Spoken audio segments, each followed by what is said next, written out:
Welcome, everybody. Thanks for joining us. It's great to see so many people out here tonight. My name is Wayne Anthony. I'm on the steering committee of the CCPA Manitoba. First of all, we acknowledge that we are broadcasting today from Treaty 1 territory, the original lands of the Anishinaabe, Cree, Ojibwe, Dakota, and Dene peoples, and the homeland of the Métis Nation. The hydroelectricity powering our computers tonight is generated in Treaty 5 territory, and the water that sustains us comes from Treaty 3 territory. And as treaty people, we acknowledge the damage of the past and the present and commit to working in meaningful partnerships with First Nations, Métis, and Inuit peoples. This is the second season in CCPA's series called Speaking Up. And there's going to be one more conversation after tonight, next month. And just before we get going here, I want to thank those of you who are involved in putting this together, particularly Andre and Molly and Karen, and of course our presenter tonight, Susan Prentice.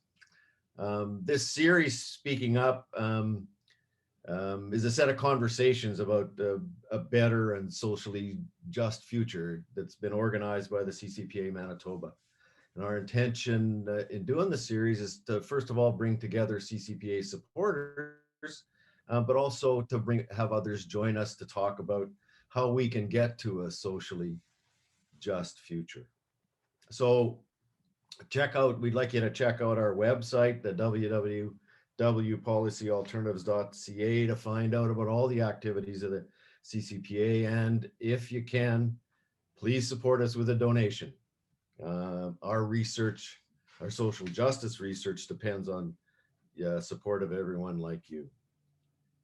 As well, before we get started, I want you all to know that we'll be recording the presentation, part of the evening, Susan's presentation, and it will be posted on CCPA's YouTube channel afterwards. And as well, if you're comfortable, we would like you to all leave your cameras on, so we can all at least see each other.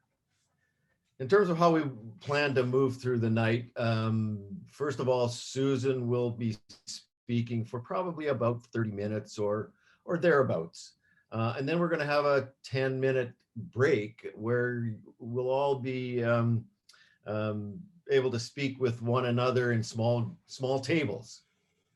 Our attempt to replicate the venue we used to use when we started out with Speaking Up. And after that little break, we'll reconvene to this room, the big room, for a conversation with Susan and all of us. Molly McCracken, our executive director, will host that part of the evening.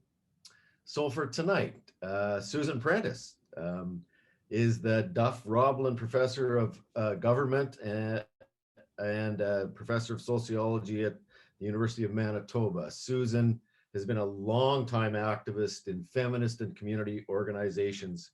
She specializes in issues of gender and care and social policy, and she's known across Canada, I would say, as an expert in historical and contemporary childcare policy. Currently, she's one of the 15 members that has been appointed to the expert panel advising the Federal Minister of Children, Families, and Social Development. And Susan's been trying to figure out why Canada does not have a universal childcare program ever since she wrote her doctoral dissertation at York on the militant Toronto mothers who fought for childcare during and after World War II. And just before I turn this over to Susan, we have a little bit of a poll that we'd like you to all fill out to get a sense of where everyone's at in terms of this issue of what's holding up universal childcare in Canada. Thanks very much, Wayne. I'm really touched that people are spending a Thursday night trying to think about childcare, which has been my persistent question for a very, very long time. I fell in federal government. I see. Provincial government, local government, business community. Okay, well, I'm really glad nobody's going to pick the childcare movement, but we'll go through that as one of the possibilities of why we don't have the childcare we wish that we did. So I wrote my doctoral dissertation about the childcare movement during World War II. And the two women here at the front are Charlotte Burchard and Edna Ryerson, two longtime activists in Toronto, women who tried to keep wartime nurseries going when the federal government tried to close them down in 1945. I'm going to just see if I can close this because you'll lose some of the time. So that's 1944. And then, pardon me while I bounce around here. Bounce. So then it's 1971, and we have the Royal Commission on the Status of Women, the lovely ladies. Their report, 1971, just over 50 years ago, actually, calling for the building of a childcare program in Canada. I was an undergraduate activist in Toronto in 1983, participating with a group called Action Daycare, which some of you might know about. I might have been in that International Women's Day crowd back in 1983. And then, you know, people are still doing it in 2016. So, you know, Canada has had a childcare movement for a very long time, 60, 70 years, depending on how far you go back, but certainly since World War II. And it's been called the never-ending story, right? The public issue that just can't catch a break. And so, you know, there is this question, what is the holdup? Wayne gave me that as the title. And I've been just stewing about this ever since we got it. I mean, you could just say, you know, it's just been a bad childcare advocacy movement. It's just been sloppy and ineffective. And, you know, that's why we haven't got the kind of childcare we need. You know, the daycare movement hasn't been good enough. Alternately, maybe some people are going to say, well, you know, childcare is just a wicked problem. And if you've never met this phrase, wicked problem really is a term. Really, you encounter it when you do public administration. It's a real thing. A wicked problem is a problem that's difficult or impossible to solve for a variety of reasons, like incomplete or contradictory knowledge, or that the solving of one problem will create other kinds of problems. So maybe it's not the daycare movement's fault. Maybe it's just a wicked problem and it's unsolvable. Well, before I suggest some answers to what might be part of the holdup, I thought we probably should just do a quick scan of what is this landscape of problem that we face. It's got a big Manitoba focus, but I'm going to zoom pretty high up and also talk about Canada and sketch some of the dimensions of the childcare crisis that Canadian families have been living with for a very long time. One place to start with is the fact that services, licensed, regulated services, are really scarce. All across Canada, there's a licensed childcare space for only about under a third of the children who are aged 0 to 12. A little bit worse for the younger children, a little better for older children. Manitoba is on the worst end of that national average. We have a childcare space for just 19% of our preteens. In Quebec, of course, they're far ahead with a licensed childcare space for 56. So right there, there's a federation with wide service gaps. We know that most children in Canada live in a childcare desert, and this is language that gets borrowed from the food security folks. 44% of Canada's preschoolers live in a neighborhood where there are more than 50 children and fewer services than for 1/3 of them. In Winnipeg, it's 2 out of 5 living in a childcare desert, and outside of Winnipeg, especially in rural and northern Manitoba, there's only 1 childcare space for less than 1 in every 5 preschoolers. So there are childcare gaps in service and these deserts. And yet when parents can find services, they're going to have to pay for them. This is, I sometimes think this tells the whole story. This is the latest data for you about Manitoba. We have just over 200,000 children under the age of 12. They all have a working mother, but some of those working mothers have jobs. We know about 122,000 of them. We don't know how many have working fathers. That's not data Canada keeps. And we live in a province that has, at last count, 38,465 childcare spaces. And although the province hasn't released waiting list numbers for a couple of years now, the last time it was public, there were over 16,000 names on the waiting list. So right there is the access problem on the services front.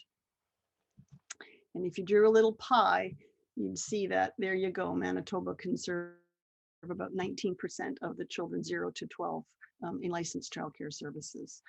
You know, if we lived in Europe and we were working with the Barcelona targets that the European Union has been doing for over 20 years, we would guarantee at least a third of children below the age of 3 had access to childcare, and we would guarantee enough childcare for 90% of the children below the age of school age, so 3 to 6 or 7.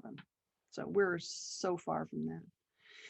And so when families do find childcare, they have to pay for it.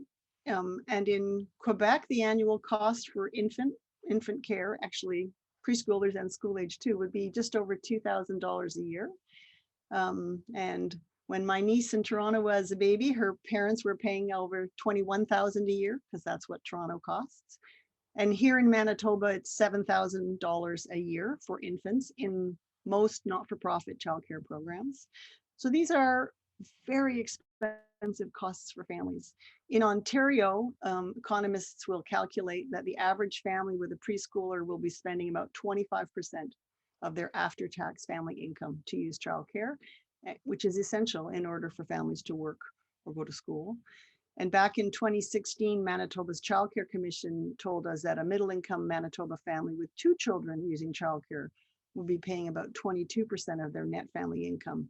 And that's even with Manitoba's lower fees. So not much service, and what there is very expensive. You know, I work at a university, and it costs more to go to an infant childcare program in this province than it does to attend the university where I work. And everybody understands that there's a tuition crisis of affordability, but the same public awareness isn't necessarily as sharp for childcare costs. Childcare in Manitoba, like all of Canada, is a market service, and the main sources of childcare funding in Manitoba are the parent fees that parents pay.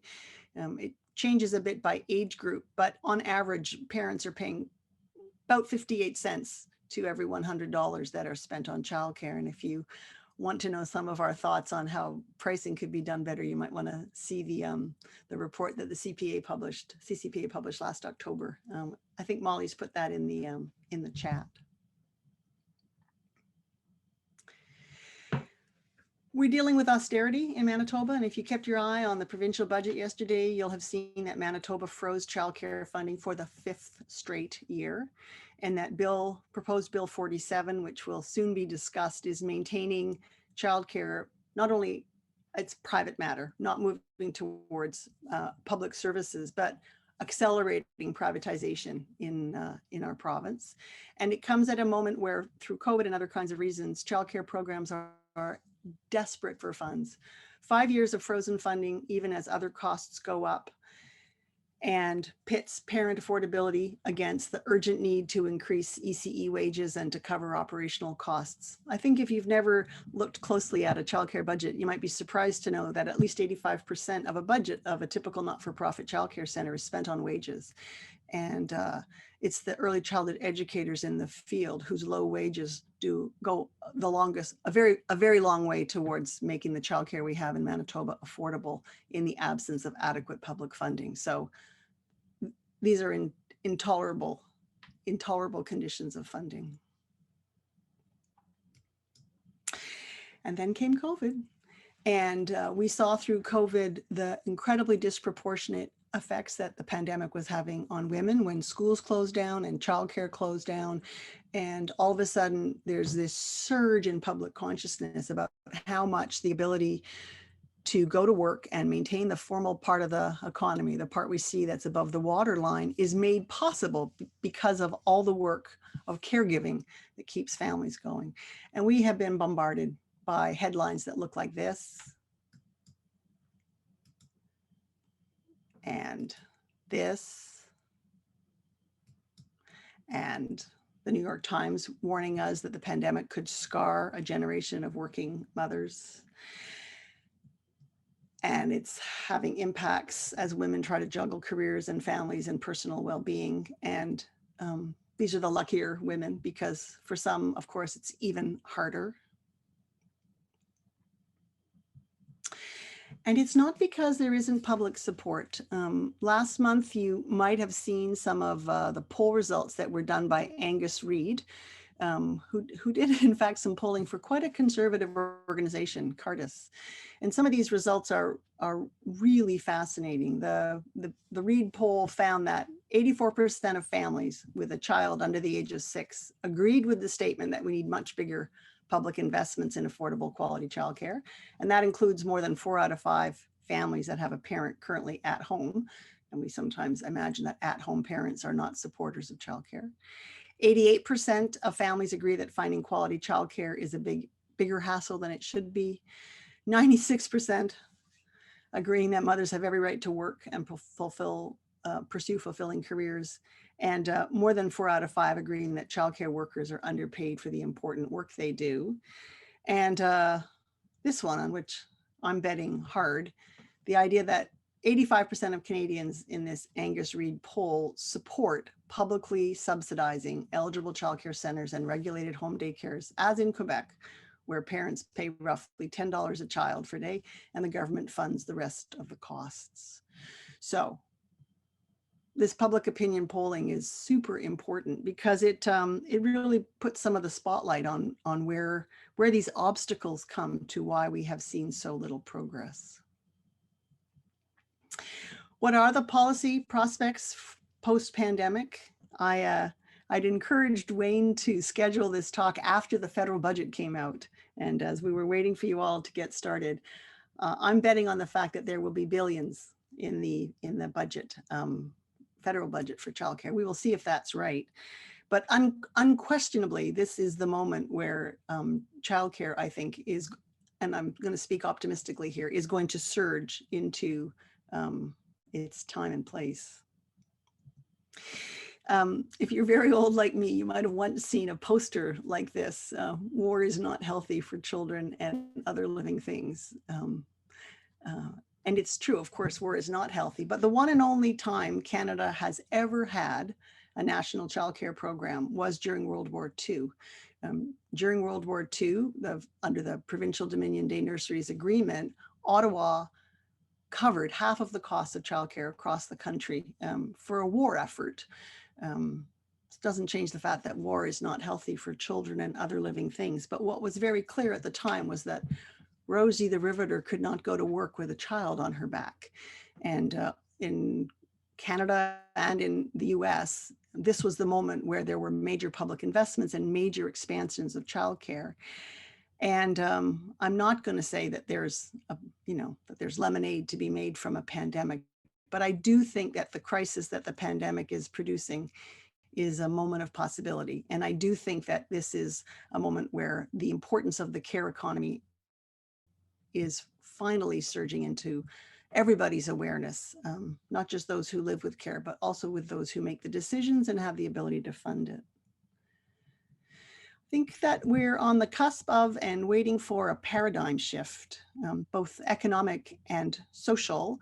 And I mean it in a really profound way. When I talk about a paradigm shift, it's like that click of thinking when an old mode of organizing thoughts and the world shift, and we need a new way of approaching things. I think we're still dealing with the legacy of Adam Smith's invisible hand.